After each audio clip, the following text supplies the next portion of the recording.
नमस्कार साथियों, मैं योगेश महरिया महरिया क्लासेस के यूट्यूब चैनल पर आप सभी का तहे दिल से हार्दिक अभिनंदन करता हूं।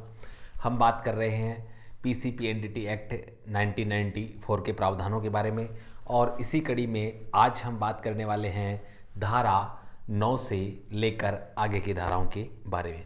तो चलिए एग्जाम के दृष्टिकोण से जो भी सवाल बनते हैं उन सभी को कवर करते हुए टू द पॉइंट बात करते हैं।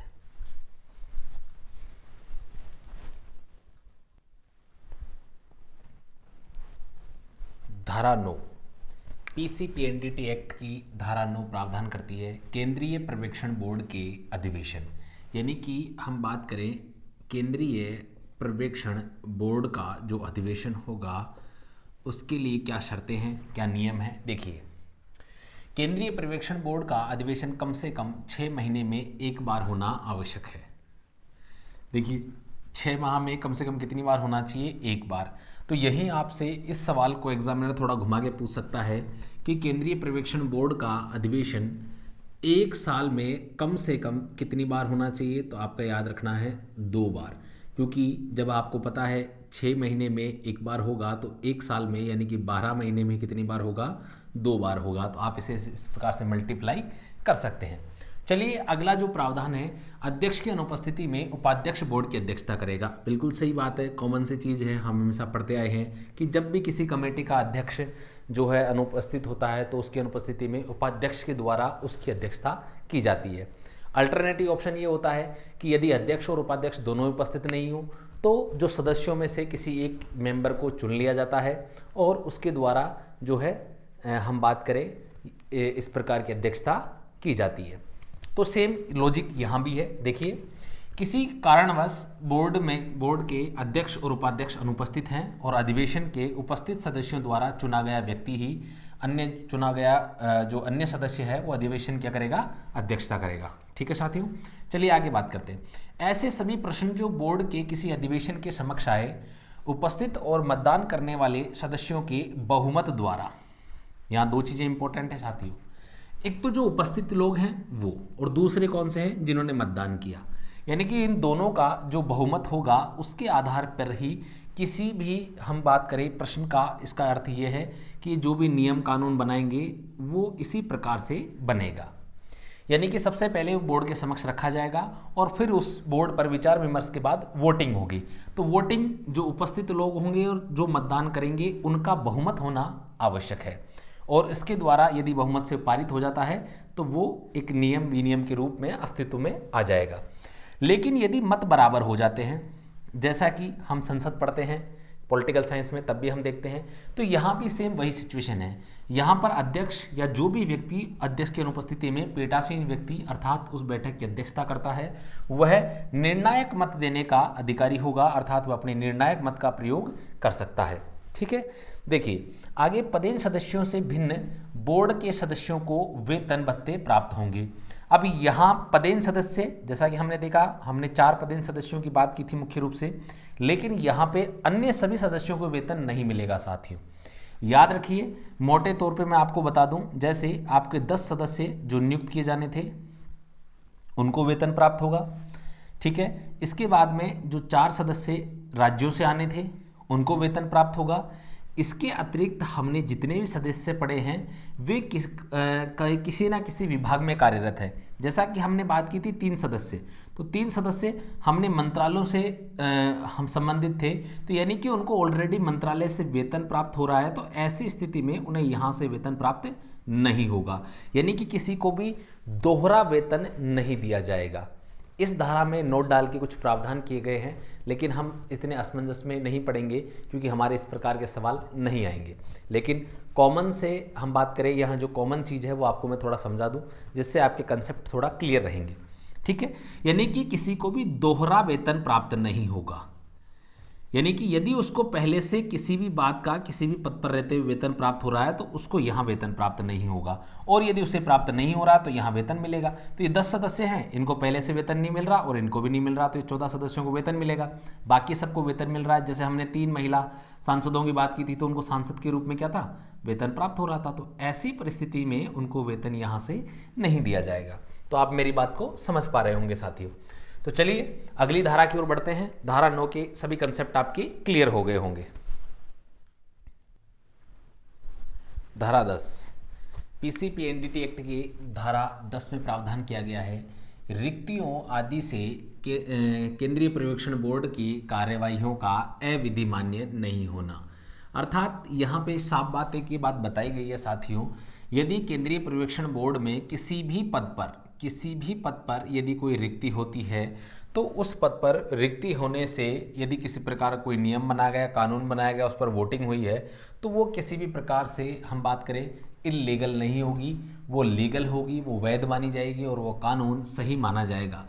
यानी कि सिर्फ इस आधार पे हम उस एक्ट को, उस कानून को ये नहीं कह सकते, उस नियम के बारे में ये नहीं कह सकते कि साहब ये तो उस समय वो पद, इतने पद सदस्यों के खाली थे या अध्यक्ष का पद रिक्त था, आपने जो कानून बनाया वो सही नहीं है।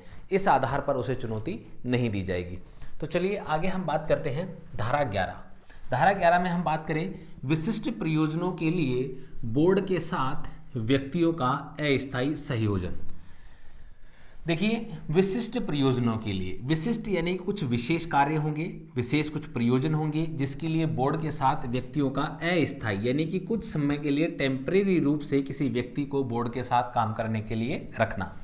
कौन होंगे? देखिए, बोर्ड अपने साथ ऐसे व्यक्तियों को सहयोजित कर सकता है जिनकी सहायता और सलाह की आवश्यकता हो। ठीक है, सहयोजित व्यक्ति बोर्ड की बैठकों में भाग लेने का अधिकार है। भाई बिल्कुल, किसी व्यक्ति को जब हमने साथ में सहयोजित किया है तो उससे बात विचार विमर्श करेंगे तो वो क्या करेगा? बैठक में भाग लेगा, अपने विचार प्रस्तुत करेगा, उसकी हमें सहायता चाहिए। लेकिन मतदान का अधिकार नहीं है। बिल्कुल, देखो वही संसद वाली बात आ गई। ठीक है, हमारे यहाँ पे जो महान्यायवादी होता है, अटॉर्नी जनरल ऑफ इंडिया, वो देखिए संसद की बैठकों में भाग ले सकते हैं लेकिन संसद में मतदान नहीं कर सकते। ठीक है, तो ये सेम वैसी चीज़ है यहाँ पर कि जो भी व्यक्ति यहाँ पर आएगा वो क्या करेगा कि साहब बात तो कर सकता है, बैठक में भाग ले सकता है, चर्चा में भाग ले सकता है, किसी समिति का सदस्य हो सकता है, लेकिन वो जब उस एक्ट पर, उस नियम पर, उस विनियम पर यदि मतदान होगा तो उस मतदान में भाग नहीं लेगा। ठीक है साथियों, तो चलिए अगली बात की ओर चलते हैं। तथा किसी अन्य प्रयोजन के लिए सदस्य नहीं होगा। इस बात का अर्थ यह है साथियों कि उसे जिस कार्य के लिए रखा गया है, जिस प्रयोजन के लिए उससे सहायता और सलाह ली जानी है, केवल उसी से संबंधित बात की जाएगी। अन्य प्रयोजनों के संबंध में उस व्यक्ति से कोई बात नहीं की जाएगी। ठीक है, आगे हम बात करें धारा 12। बोर्ड के अधिकारियों व कर्मचारियों की नियुक्ति केंद्र सरकार के अनुमोदन से की जाएगी। किसके अनुमोदन से?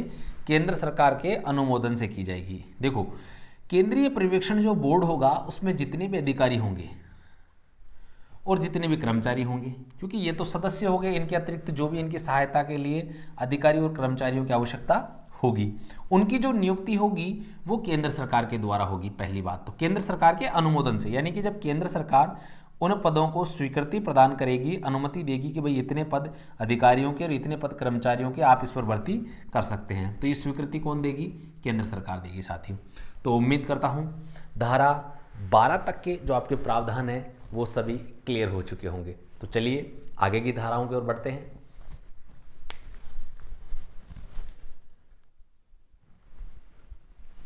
अब हम बात करेंगे पीसीपीएनडीटी एक्ट की धारा 13 की। धारा 13 प्रावधान करती है बोर्ड के आदेशों तथा अन्य लिखतों का अधिप्रमाणन। देखिए क्या कहता है, बोर्ड के सभी आदेश और विनिश्चय यानी कि जो भी निर्णय होंगे अध्यक्ष या इस निमित्त बोर्ड द्वारा प्राधिकृत जिस व्यक्ति को जिम्मेदारी सौंपी जाती है किसी अन्य सदस्य के हस्ताक्षर से अधिप्रमाणित किए जाएंगे। यानी कि सबसे पहले बोर्ड का यदि कोई भी आदेश होगा या कोई भी निश्चय या कोई भी निर्णय होगा जिस पर सबसे पहले या तो अध्यक्ष करेगा और अध्यक्ष उपस्थित नहीं है तो इस प्रकार की जो सिग्नेचर करने के लिए किसी व्यक्ति को प्राधिकृत किया जाता है, किसी व्यक्ति को जिम्मेदारी सौंपी जाती है, तो वो व्यक्ति सदस्य भी हो सकता है, अन्य सदस्य होगा और उस सदस्य के हस्ताक्षर से क्या होगा, वो अधिप्रमाणित होगा। अधिप्रमाणित का मतलब ये क्या है कि ये जो सूचना है वो 100% सही है और बोर्ड के सदस्यों या अध्यक्ष द्वारा जारी की गई है। यानी कि ये जो सूचना है हम बात करें केंद्रीय पर्यवेक्षण बोर्ड के द्वारा ही जारी की गई है।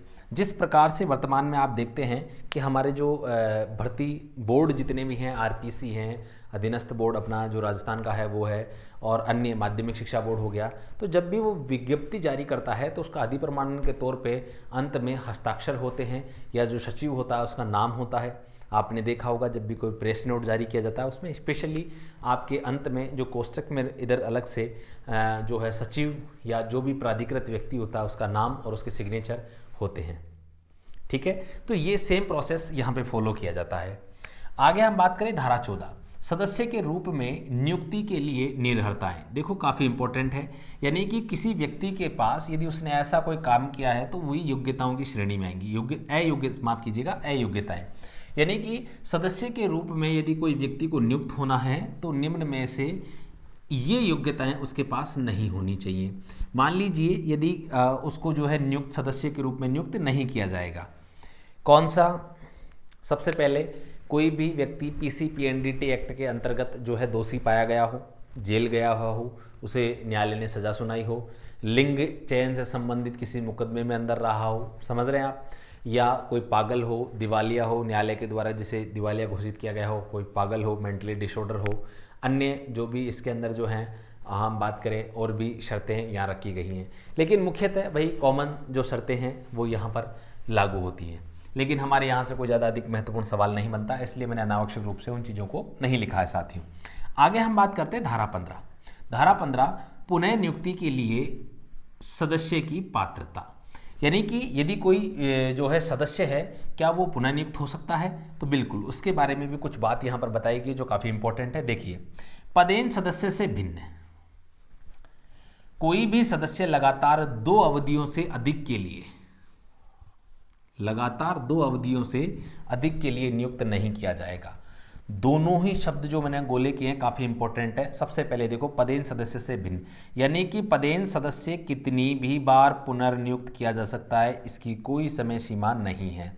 भिन्न यानी कि इसके अतिरिक्त जो अन्य सदस्य होंगे उनकी बात करेंगे, पदेन सदस्यों वो लगातार 2 अवधियों तक, यानी कि कंटिन्यू 2 कार्यकाल तक ही वो जो है चुने जा सकते हैं, इससे अधिक कंटिन्यू नहीं चुने जा सकते। लेकिन यहाँ पे ये कंडीशन अप्लाई होती है, मान लीजिए कोई 2 कार्यकाल के लिए चुना गया, पहले एक फिर एक, ठीक है, तो इसका टोटल कार्यकाल कितना हो गया? 2 हो गया। अब ये तीसरे कार्यकाल के लिए नहीं चुना जा सकता, लेकिन यदि ये तीसरा कार्यकाल जो है खाली हो गया और ये नहीं चुना गया तो इसके अतिरिक्त पुनः वापस ये इस पद पर चुना जा सकता है। यहाँ बात हो रही है लगातार, ध्यान रखिएगा दोस्तों, क्योंकि कई बार एग्जाम में हमें छोटी छोटी चीज़ें जो होती है हम ध्यान नहीं देते हैं, हम सोचते हैं 2 कार्यकाल के लिए चुना जाएगा, लगातार 2 कार्यकाल के लिए।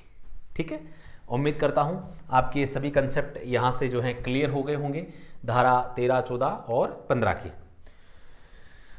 आगे हम बात करेंगे धारा 16 के संदर्भ में।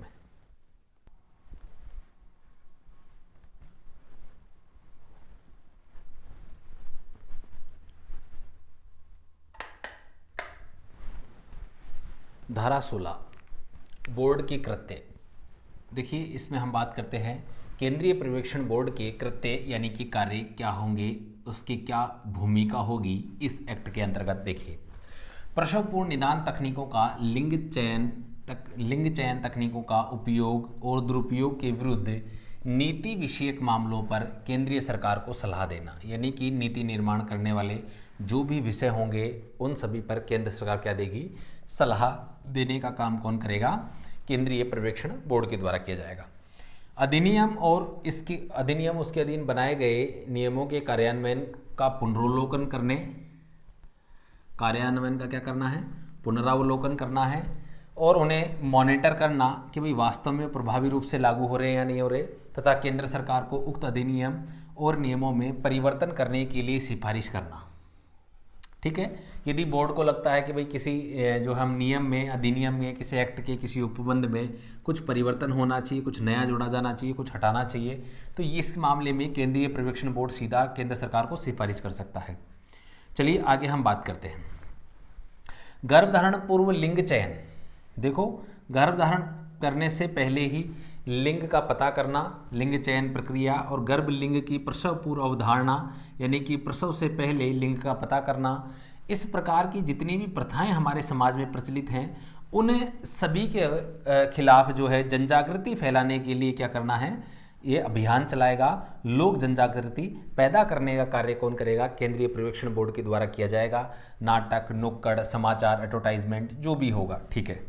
आगे हम बात करते हैं आनुवंशिकी सलाह केंद्रों, आनुवंशिकी प्रयोगशालाओं, आनुवंशिकी क्लिनिकों में कार्यरत व्यक्तियों द्वारा अनुपालना की आचार संहिता, अनुपालना की जाने वाली आचार संहिता अभिकथित करना।